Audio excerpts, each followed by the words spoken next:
اذان کے الفاظ تو حضرت عبداللہ بن زیدان نے خواب میں سنے۔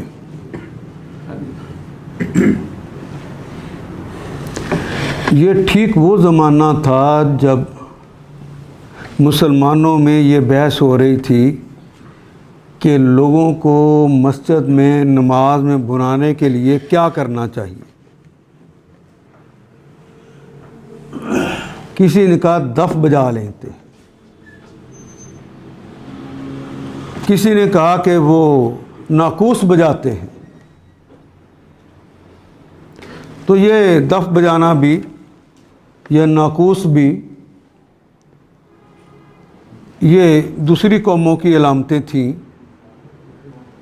تو یہ فیصلہ نہیں ہو پا رہا تھا کہ کیا کیا جائے جس سے ایک وقت میں لوگ آ کے جماعت کے ساتھ نماز پڑھ لیں۔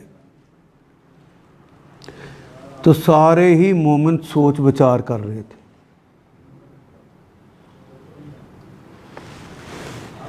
ایک دن نبی اکرم صلی اللہ علیہ وسلم کے پاس عبداللہ بن زیدان بھاگے ہوئے آئے، یا رسول اللہ، رات کو میں نے خواب یہ دیکھا کہ کسی نے کہا ہے کہ یہ ناقوس نہ بجاؤ، میں تمہیں اس سے بہتر چیز بتا دیتا ہوں، اور وہ کیا ہے؟ اللہ اکبر اللہ اکبر اللہ اکبر 4 دفعہ ہے، اشہد ان لا الہ الا اللہ 2 دفعہ، اشہد ان محمد رسول اللہ۔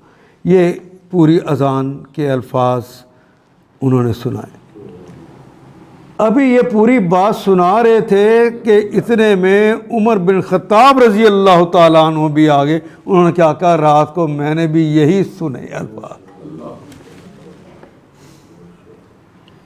تو نبی محترم صلی اللہ علیہ وسلم نے ان الفاظ کو لیا اور انہیں قبول فرما لیا اور اسلام کا شعار بنا دیا۔ جس چیز کو نبی سن لیں، نہ بھی بولیں، اسے بھی حدیث تقریری کہتے ہیں، اور جس پہ باقاعدہ آپ حکم دے دیں کہ اسے بطور شعار تم نے استعمال کرنا ان الفاظ کو، وہ پوری حدیث ہے۔ اور حدیث کے اوپر کیا ممکن ہے کہ اللہ نہ بتائیں رسول اللہ کو اور وہ اسے شعار اسلام بنا دیں؟